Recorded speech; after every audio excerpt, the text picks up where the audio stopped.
Joseph de la Capelle, catholique et légitimiste. Nous sommes le 25 novembre 2022. L'avortement mis dans la Constitution française. Je ne sais pas encore si ça sera dedans ou pas, enfin bref. Euh, alors, le, c'est un des principaux sujets. Tous les partis se sont dégagés de ce sujet, la loi de l'avortement en France.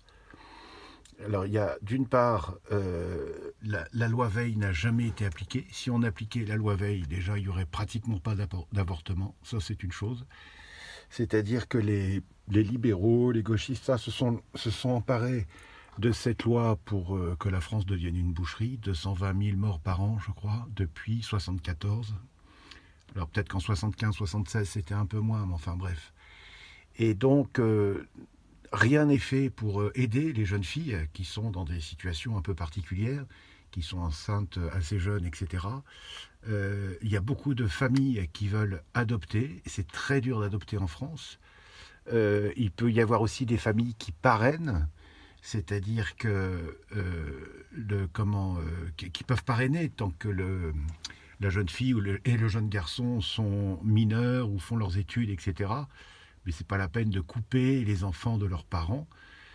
Enfin, il y a plein de solutions qui n'ont jamais été exercées. Plus aucun parti politique ne s'en occupe. C'est gravissime. Et là, on veut mettre l'IVG dans la Constitution française. Donc, il y a quand même un problème. C'est Dieu, quoi. C'est-à-dire que la France, la République française, est déjà une abomination pour Dieu. Et là, on en rajoute une couche encore. C'est excessivement grave. Au niveau, vous savez, la mère ou l'enfant, quoi. C'est-à-dire qu'il y a des choses où parfois, au niveau médical, ça peut s'imposer quand il y a une grossesse extra-utérine ou des choses comme ça. Mais ça doit être très, très, très, très rare. Très rare. Même les histoires de viol, etc. Bon, l'enfant, il n'y peut rien. Si son père est un salaud, il n'y peut rien. Donc, il faut que cette dame ait cet enfant, peut-être qu'elle l'abandonne à la naissance ou qu'elle garde, mais pas abandonné. Peut-être qu'elle peut, comment dire, que cet enfant puisse être adopté et puis qu'il y ait un lien, que c'est quand même sa maman de sang. Après, il y a une histoire particulière, etc. Et c'est un sujet très important, le problème de l'avortement, en France et en Occident en général, et dans le monde entier. Il y a beaucoup de pays où ça a été admis de manière très importante. Il y a des pays où ça se fait pas. Je crois il y a des pays africains, etc., qui restent très respectueux de la vie, quoi. Bref, il y a toujours des solutions. C'est quelque chose de très grave. Et la France sera punie. Enfin, nous serons punis un jour par ça. On l'est déjà. On a déjà un président qui est fou allié. On a des gouvernants qui sont fous alliés. Donc on est déjà pas mal punis, plus qui sont en plus pour la guerre, etc. Enfin bref. Donc évidemment, je m'oppose complètement à ce que l'avortement soit mis dans la Constitution française, qui n'existe plus en plus, parce que maintenant on est dirigé par l'Europe, enfin bref.